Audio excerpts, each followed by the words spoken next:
दहेज की भैंस। अरे लता बहू आ गई, दरवाजे में है। कोई आरती की थाली लाओ। अरे गुड़िया, भाभी दरवाजे पर खड़ी है, जल्दी आओ। घर पर शादी के बाद लता की पहली विदाई थी। वो ससुराल आती है। बहू की आरती करने के लिए इतनी एक्साइटेड हो रही है या फिर बहू के साथ आए सामान की है? सब जानते हैं। अरे लालची समझ रखा है क्या? अरे घर में अगर 2 सामान आ भी जाता है तो तुम्हें क्यों खुजली हो रही है? अरे कहाँ हो सब? मेरी बहू आ गई। सास थाली लेकर दरवाजे पर जाती है, जहाँ सामने एक भैंस खड़ी होती है। माँ, भाभी तो है नहीं, भैंस है। बोलो तो कर दे आरती। भैंस? भैंस कहाँ से आ गई? तभी लता आ जाती है। वो क्या है ना, पापा ने कहा है कि जा रही हो तो भैंस भी ले जाओ, वहाँ ससुराल में लोगों को दूध दही का फायदा हो जाएगा ना। तो ले आए हम। अरे वाह, कहाँ तो बूंद बूंद दूध के लिए तरसते थे, अब तो नदियाँ बहेंगी, नदियाँ। लेकिन ये भैंसियाँ खड़ी कहाँ होगी? रुको, तुम्हारे ससुर से पूछते हैं। सास अंदर बैठे ससुर को आवाज देती है। आज सुन रहे हो? बहू का ये सामान कहाँ रखना है और ये कहाँ रहेगी? ससुर जी से पता ही नहीं कि दरवाजे पर भैंस खड़ी है। अरे करना क्या है, वो ऊपर का कमरा ही तो बनवाया था ना, वहीं रहेगी और कहाँ जाएगी? हैं? ऊपर के कमरे में रखे? अरे लेकिन इतना ऊपर चढ़ेगी कैसे? अरे पैरों से, और क्या पंख उगाना है? बड़ी ही गंवार औरत हो तुम। और अब बहू आ गई है, जल्दी से अंदर ले आओ आरती करके, हम नहाने जा रहे हैं। बाहर आए तो नाश्ता मिल जाना चाहिए, फिर मिलते हैं बहू से। ये बोलकर ससुर तो चले जाते हैं, लेकिन सास सोच में पड़ जाती है कि भैंस को ऊपर पहुंचाए कैसे। खैर, काफी मशक्कत के बाद भैंस को छत पर चढ़ा दिया जाता है। हाय रे, न जाने कैसा ससुराल मिला है। एक तो 3 तल्ले ऊपर कमरा दिया है। सोचा था कि खुली छत है, रोमांटिक माहौल बनेगा, लेकिन नहीं, यहाँ तो मेरी भैंस ही खड़ी कर दी। अब सारा दिन सारी रात इसी के गोबर की मैं कमरे में माहौल जमाएगी। अरे रोती क्यों हो? जानती हो ना, घर में पापा का ही राज चलता है। अरे मुझे खुद समझ में नहीं आ रहा कि कैसे पापा ने ये भैंस छत पर चढ़वा दी। खैर, चेंज कर लो, नीचे चलते हैं नाश्ता करने, हमें बहुत भूख लग रही है।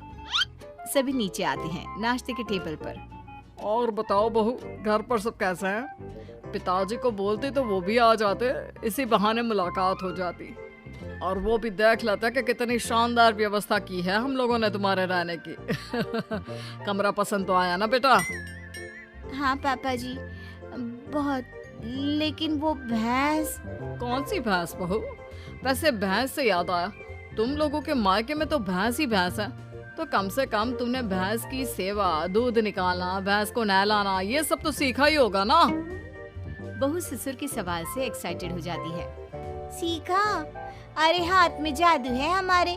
भैंस को देखते हैं कि वो दूध देना शुरू कर देती है, और नहलाने का तो ये है कि अगर हमने भैंस या नहला दी ना पिताजी, तो फिर वो भैंस नहीं रहती। हाँ। क्या बात है? फिर क्या बन जाती है? बकरी? चुप। मतलब कि हमारे हाथ में इतना जादू है कि भैंस भैंस नहीं, रंग खिल कर ना उसका बतख की तरह सफेद हो जाता है।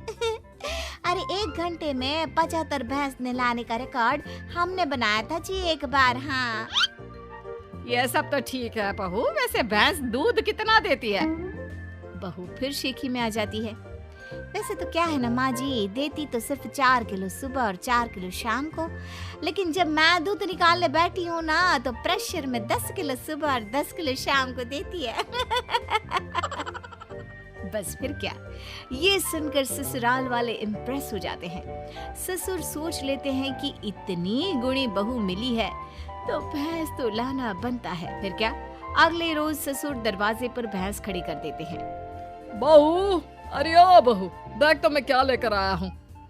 तभी बहू एक बाल्टी दूध लेकर आती है। क्या बात है बहू, बाल्टी भरकर दूध कहाँ से आ गया?